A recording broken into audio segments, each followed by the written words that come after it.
we're turning, so this is why we're turning. Let me scroll over to here. And we're at our next checkpoint.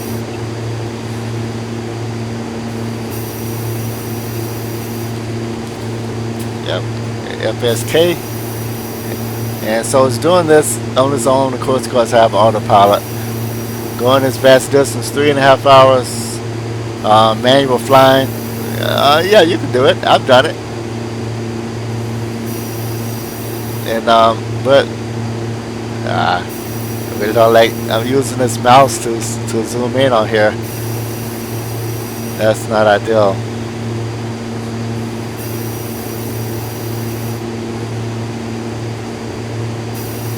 So what we're doing here is what this button here does. Let me see if it shows. So I don't want to do the mouse. I'm going to show you. I want to just turn it using the physical button that I have here. So the range. I'd rather use the right tool for the right job. That is a workaround. So in the flight sim world, you have some options that you don't have in the real world. So if I were to, let me make sure we establish first. I don't want to get ahead of myself. Whenever you change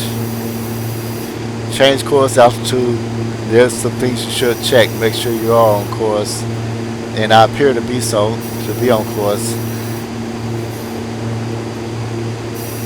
Pulling up the map, make sure we're tracking where it's supposed to on this. So it's two things. I use the multifunction to display on the GPS, and I'm using my Navgraph chart that also has a moving map display on it as well, with some more details. It's actually embedded on the chart.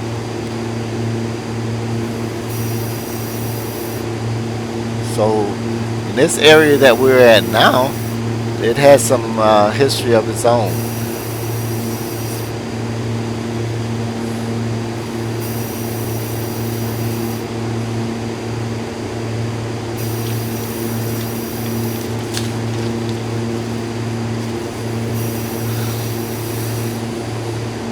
So we're over we're flying over the Pecos River right now, somewhere in this area. I think about now. Let me see. I can blow it up and see it. I had problems finding that Pecos River before. I called out one. I'm not sure if it was the actual river. Let me put you on the same screen that I'm on. Here we go.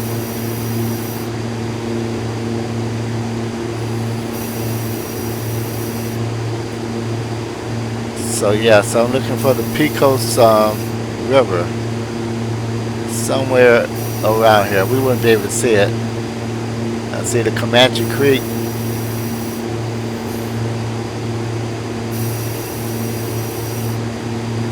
It might not even be labeled, because this is the area chart. The things that are not labeled, that are not really seen good from the air, not seen from the air, it doesn't label them. It doesn't show them. So there's a fun fact about this area though. Fun fact. Okay, so OZMOS specifically, and that's where we are. Did we get there yet? Hold on a minute.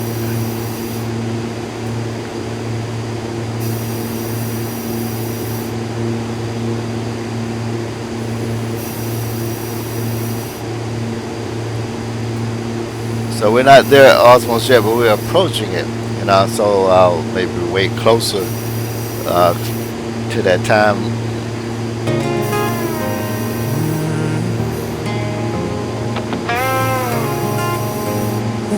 Yeah.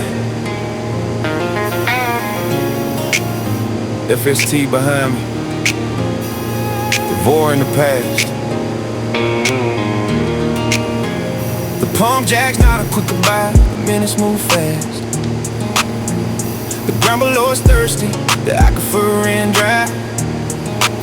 Comanche Springs is just a ghost where the water used to lie. 100,000 gallons, they said it couldn't last. The settlers kept on pumping and they did it hard and fast. From Fort Stockton to OZMOS, the flatlands never end. The springs are just a whisper that the wind refuses to send. The pump jacks keep on nodding to a rhythm that they know. The KHYI is flying, watching history below. Yeah, so that's some of that farmland again. The Pecos River Canyon somewhere off the right wingtip. The sun is getting higher, climbing past the strut and grip. The boat below is Interstate 10, a silver crawling line. The trucks are hauling cargo, keep them there on time. The ghost towns keep on coming, the waypoints keep on stacking. The engine never falters, the gauge is never cracking. From Fort Stockton to OZMOS, the flatlands never end. Clouds are way off in the distance. So, as anticipated, it's a pretty pleasant flight. Keep on nodding to a rhythm that they know. The KHYI is flying, watching history below. I think about the soldiers who camped beside the spring, the cavalry and the Comanche. The peace they couldn't bring, the water made it possible. The water made it in. The aquifer when empty, the springs cannot defend. I'm flying and over history, 5 miles above the ground. The only thing that's left is the silence and the sound.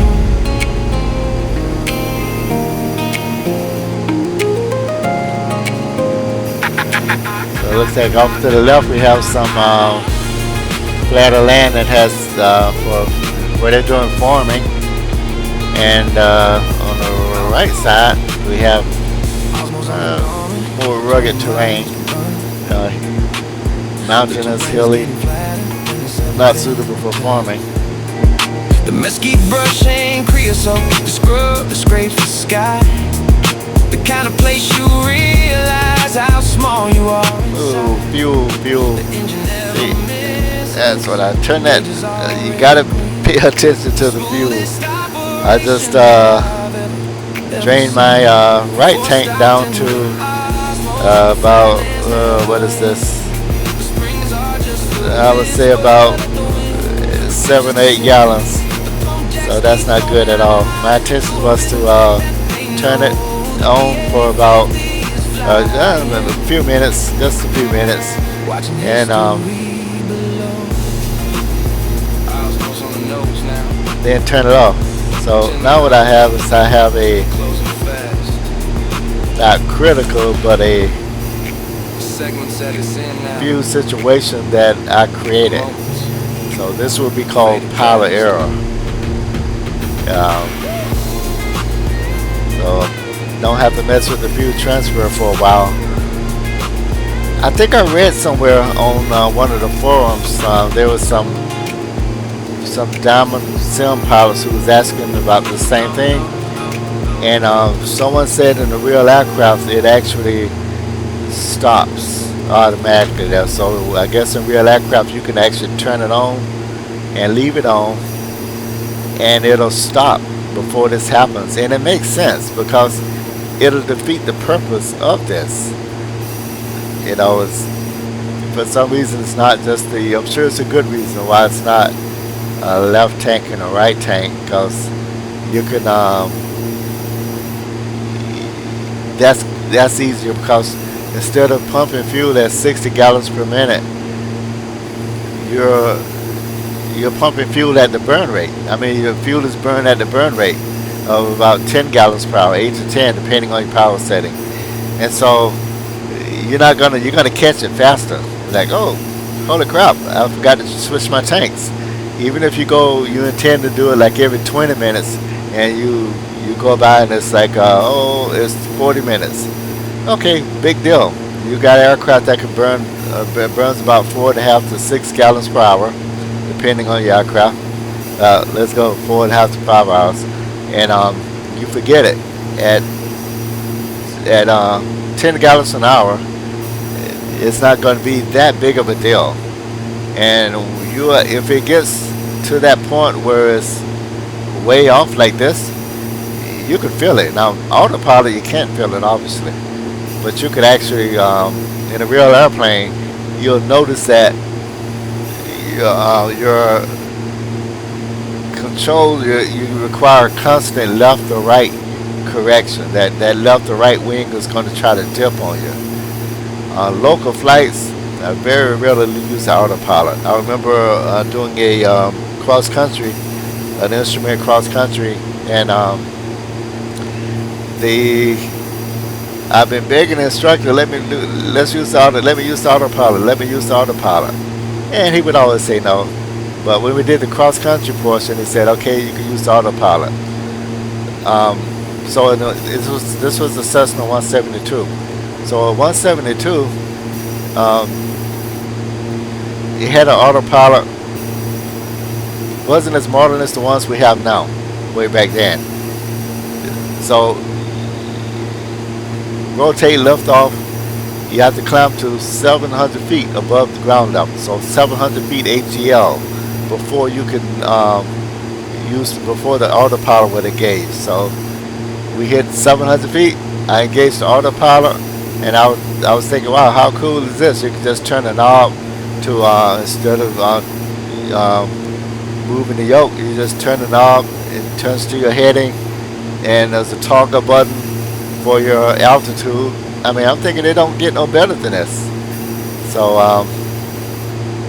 then about 20 miles into the trip, I started getting bored. It's like, I don't have anything to do. I mean, yeah, I'm changing course. Okay, I just heard a change in pitch. Pardon me a minute. I'm going to see what's going on here. Okay, still at 2240 RPM. 83. My load is 83%. I'll show you what I'm looking for. You look for things like this, you know, when you're flying alone, you look for stuff. When you hear a change in sound, you go over and see what's going on. Okay, first of all, am I climbing or descending? No, I'm not. I'm level, where I want to be, on course. Then I look at the engine instruments. Okay, and that's my settings. Everything's in the green. And that's that imbalance. Now I know that totally blows away that 8 or 9 gallon thing there. Look, I'm stretching it to 9 gallons. But I gotta wait till it burns down. There's no way that I'm aware of that I can move this back up here. If I was flying, this airplane has longer wings, so that really affects the balance of it. The weight is okay, but the balance isn't. So I just wanted to check this out. This is that's concerning. You know, you get to know what the airplane is supposed to sound like. So when you hear strange pitches, kind of check it out real quick. Now, one of the things that can happen, I have had this happen. If you go into a cloud, I noticed it more because when I was taking some instrument lessons. This has a VFR pilot, and then I debuted with the instrument, and I realized I don't really fly enough to get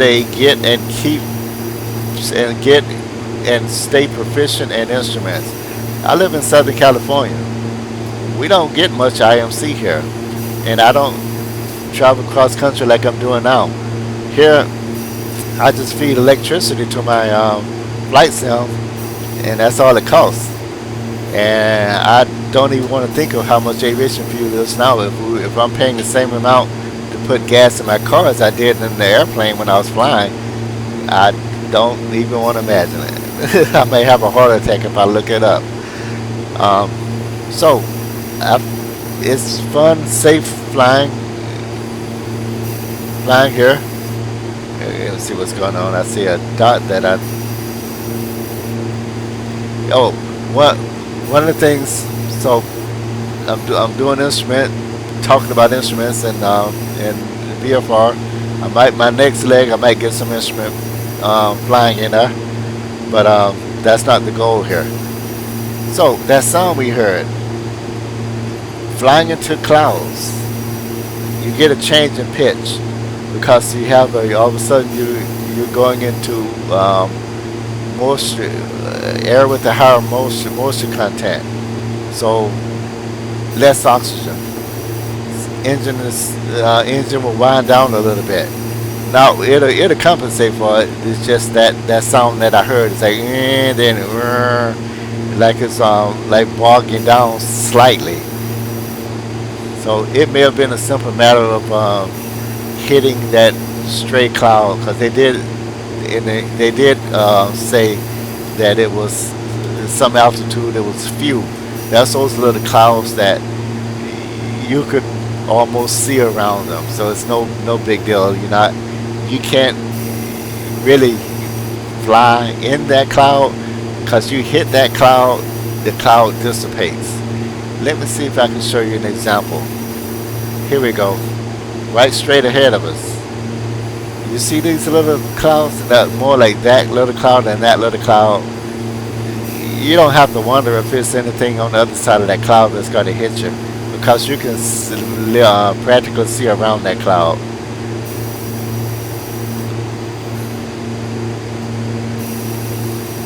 So let me see where we are.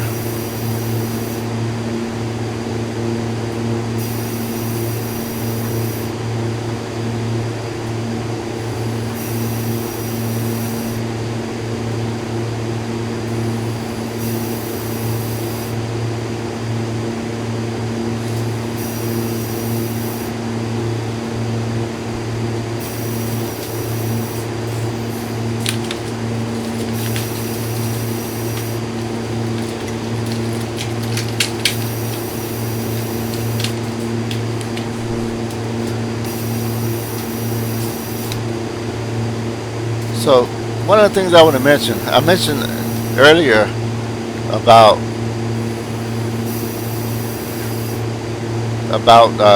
I'll cover that later. Never mind.